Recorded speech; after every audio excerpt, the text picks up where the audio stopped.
So, Lauren, I just realized you and Lorne Michaels have similar first names. The only difference is one of you is a short Caucasian puppet and the other is a short Caucasian puppet. So I guess they're kind of the same. We are so the same. Just kidding, Mr. Michaels. Please do not have us killed. Previously recorded from New Jersey is Puppet Perspectives.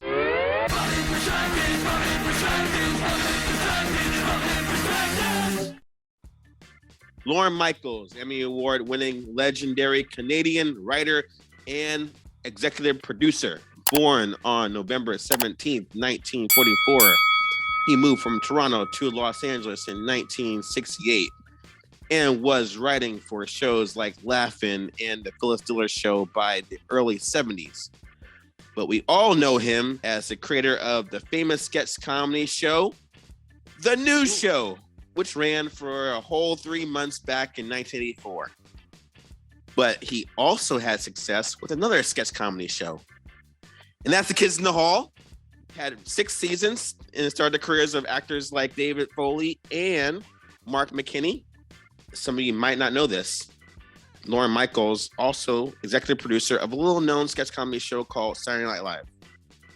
He had started that back in 1975 on NBC, and it's only on its 48th season, so I can understand how it flew under your radar.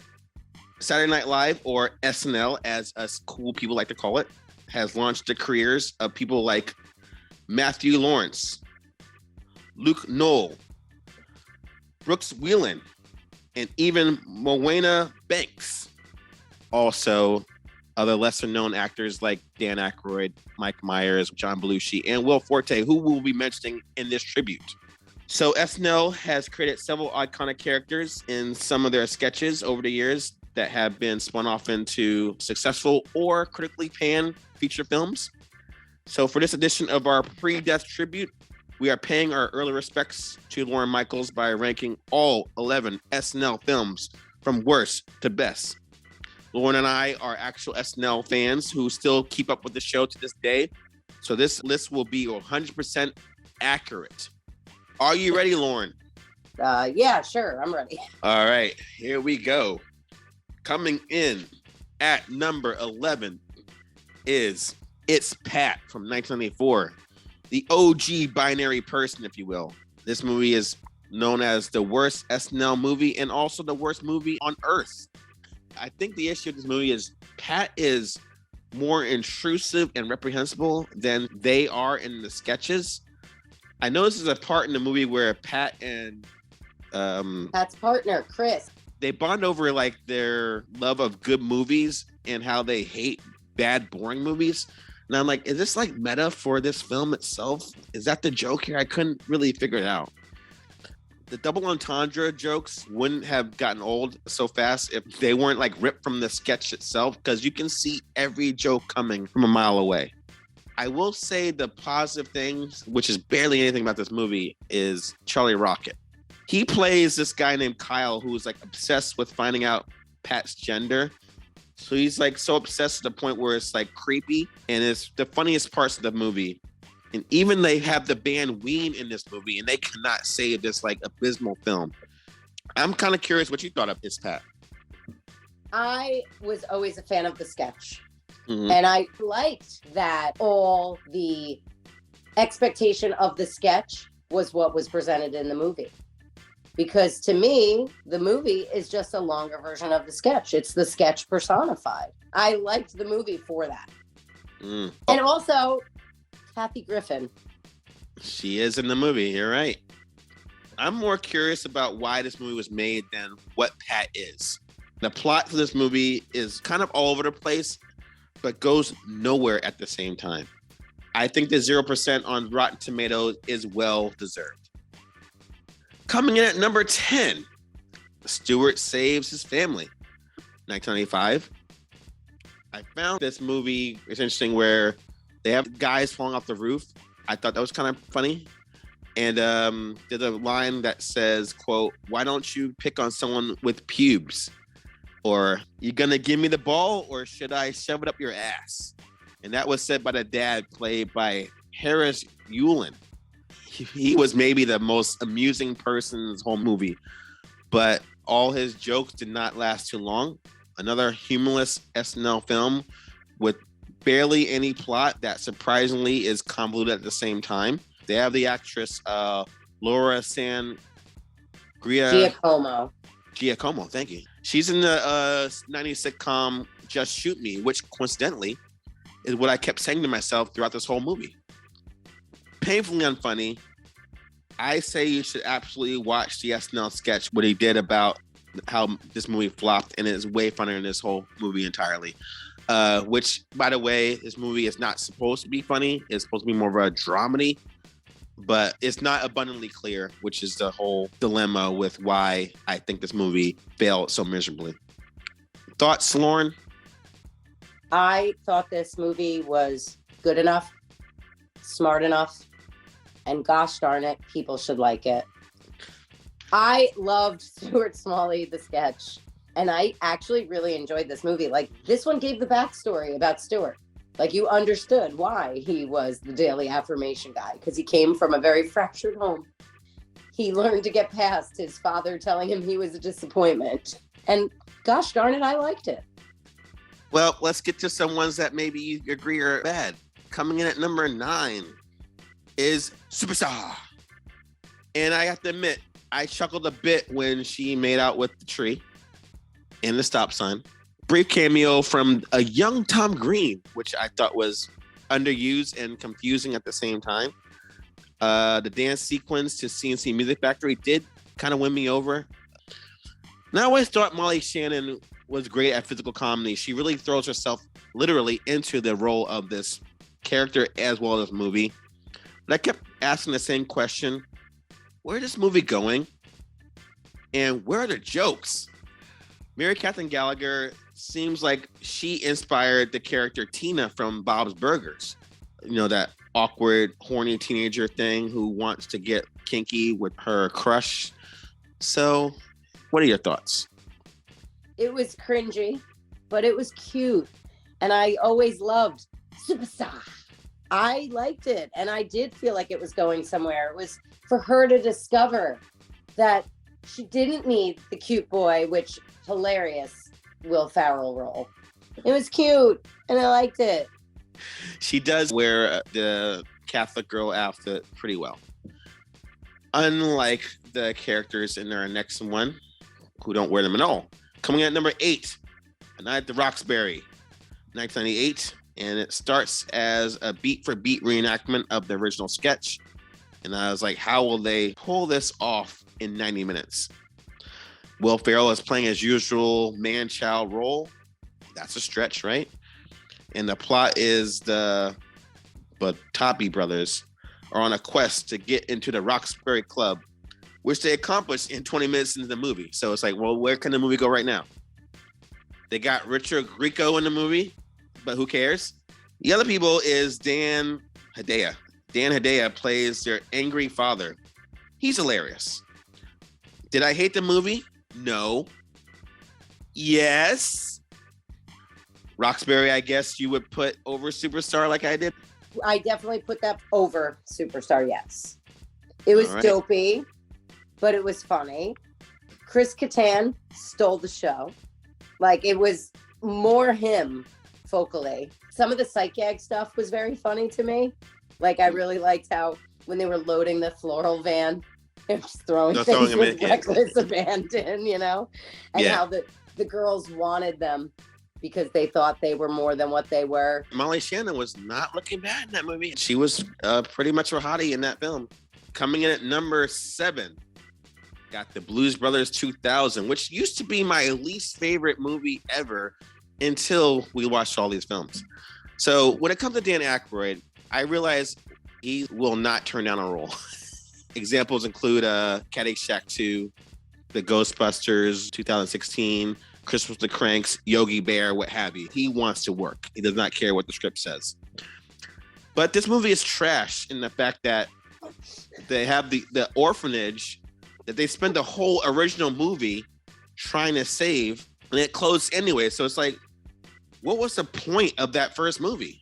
So originally, Jim Belushi was supposed to be in this one, but he was too busy with the sitcom at the time that ended up getting canceled after one season. So I guess he made the right choice, right? So they were like, "Oh, let's get John Goodman in this role." It was subpar because it was trying to be the first one ish, and it can't compare. I feel like it was trying to be like a tribute to it as opposed to a sequel, but it was like it fell flat. Why is the band back together? Why are you doing this? Like they never explain the point of he gets out of prison, Elwood, gets the band back together and mentors that little kid Buster. But why is this happening? I don't get it. On the plus side, Dan Aykroyd is really trying to carry this film, and he's like the best part of it in a way. Wasn't impressed with John Goodman's performance at all, but I was impressed with the musical performances. They're kind of good. I really like the song 6, 3, 4, 5, 7, 8, 9. They crash way more cars than they do in the first one, which is kind of cool. And it almost makes up for that movie's lack of comedy, awkward edits, and being over 2 hours long. Like, why this so long? Why was it so long? So, coming in number 6 is The Ladies' Man from 2000. And I thought it was good to see Hilary Banks from Fresh Prince of Bel-Air getting work about 23 years ago. And I love that line when he says, "I'm the Mother Teresa of boning." I could have gone my whole life without seeing Tim Meadows' naked ass, but it still was a funny scene, I gotta admit. So this movie is about sexaholic Leon Phelps, and he's a sex therapist who is fired from his radio hosting job. He spends the whole movie pursuing an old flame while being hunted by the husbands of the women he plowed. And not realizing the love of his life is under his nose the whole time. Will Ferrell comes back, leading the vengeful mob who do have like this really random, like Tony Award deserving musical number.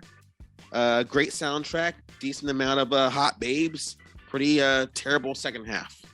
What do you think?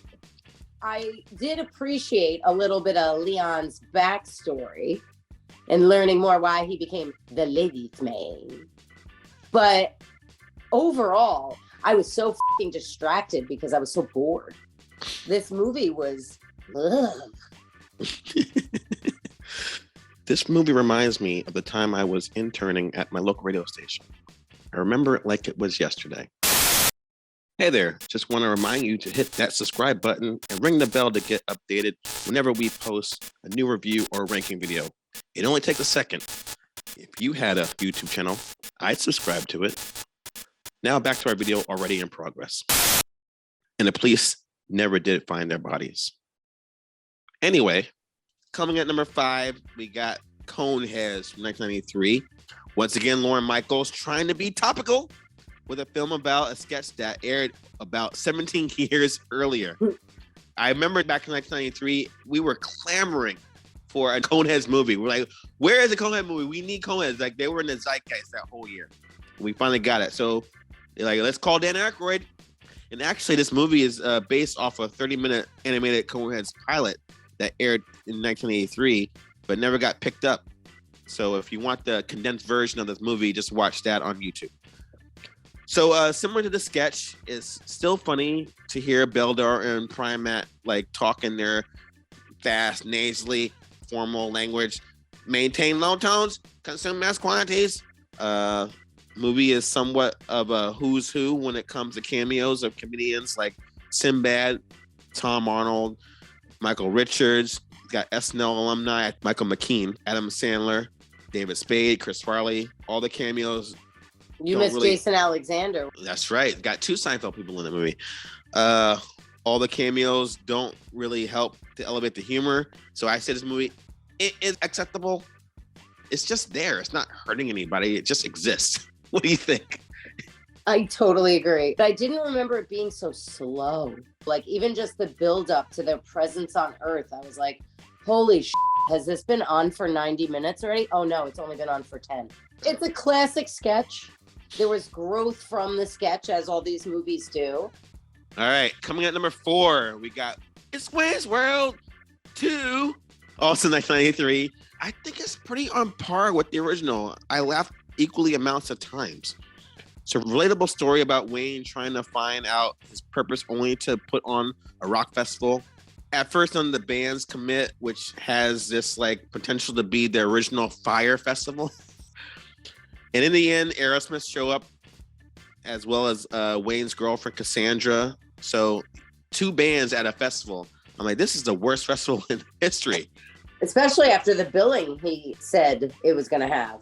You know, right. He found all those random posters in the studio and was like, oh, Van Halen's going to perform. And Pearl Jam's going to be there. And a guy carving a canoe. But this is like a bit of a parody film with references to like movies like The Doors, The Graduate, Jurassic Park, even Thelma and Louise. So they are never forced or overused like they do in those Freeburg and Seltzer films. So I kind of was giving it a pass to that, even though this movie feels super rushed and not much of a plot. But what do you think? I think they weren't hitting as hard as the first one. I did like Bob Odenkirk in it as one of the random fans when they couldn't get backstage. Robert Smigel was in there too, yeah. There were moments like that I enjoyed. It had its moments for sure. And this is why we have to place the other movie at number 3 on the list. It's Wayne's World, the original. This is the party time. Excellent. Superior film. Swing. Yes. This started the whole SNL movie trend in the 90s. Extremely quotable movie, as I just demonstrated. Everyone is hilarious in this movie. Mike Myers, Dana Carvey, the handsome villain Rob Lowe, even Ed O'Neill as the donut shop manager. And why this movie ranks so high is Bohemian Rhapsody. That scene that has that song in there is so iconic. It brought that Queen song back to the Billboard charts after 28 years. It's an iconic staple of a film. Solid cameos from Alice Cooper, Meatloaf to the T-1000 from Terminator 2. This movie slaps. Thoughts, Lauren? Agreed. It was the pinnacle of what began this SNL movie launch. Coming at number 2, we have The Blues Brothers from 1980. This is a bona fide absurd classic. Like you got John Belushi, Dan Aykroyd. They have like this undeniable chemistry, making this a lightning in a bottle film. Really captures the R&B soul vibes of like the time, as well as having all these memorable settings of like Chicago back in the day. Great singing performances from Aretha Franklin, Ray Charles, Cab Calloway. And who can forget that uplifting church scene with James Brown? So many great parts, but we all love it for that magical bluesmobile and the crazy car crashes in the movie. I hate musicals, but I absolutely love this film. I can gush about it all day. What do you think of Blues Brothers? It was the first one, and for that, it is a classic that people of all ages, like people of our generation, were not necessarily old enough to really watch when they were the sketch, enjoyed it. People our parents' age who were adults seeing the sketch enjoyed it. People even younger than us know about this movie. It's hands down the most historical thing, I think, to come off of SNL. It was always my number 1 until about 2 months ago when I watched this movie again for the 3rd time, and it makes my number 1. It's MacGruber. It's kind of like MacGyver, but a lot more plausible. MacGruber. It's really hilarious. MacGruber. It is hard to believe a one-note joke where the main character dies at the end of every sketch could be stretched out into a film, but it works. It's a funny-ass, raunchy film, which is shocking since MacGruber is such an incompetent, arrogant asshole. Yet he's so likable at the same time. Anyone who'd suck your to have you on his team can't be that bad. And everyone is great in this movie. Brian Philippe, Kristen Wiig, Val Kilmer as the villain, Dieter von Kunt. I laugh consistently through this whole movie. This is why I had to put it over Blues Brothers. They are like neck and neck, but I had to say, no, I am laughing every time I watch the movie. And I think that MacGruber years down the line, you can show the people and they're like, this is funny. This guy has a celery stick up his ass. But what's your thoughts on MacGruber, Lauren? I firmly and flatly disagree with you. You said the word raunchy, and that was the word that was escaping me the entire time I was watching it. I just kept saying to myself, this is so extra. So much profanity. Like, I'm not a prude, but like, it was too much. I do have to say, though, some of the corny, cheesy things I did like. Like, I thought that whole celery in the butt scene was disgusting and unnecessary. But then, like, 3 scenes later, and he's eating the celery, and Kristen Wiig is like, ew. That made me giggle. Ryan Felipe, amazing in it. Random stupid shit, like all the ghosts of the people they killed at the wedding. That was silly, but it was funny. But I would not rank this the top movie at all. It was too much. Lauren, you ignorant slut. I'm going to define why this movie is top tier. This is the only SNL movie that spawned a TV show and a rare 2000s comedy that is only 90 minutes. Spread the word, you freaking turd. This movie is hilarious. And that ends our tribute to Lorne Michaels, who, by the way, did not actually produce every movie we talked about, but they would not exist if it wasn't for him. So I want to thank Lauren and myself and the cast and crew, this amazing audience, and a big thanks to Lorne Michaels. You paved the way for sketch comedy forever, and Saturday nights will never be the same when you're gone. Good night, everybody.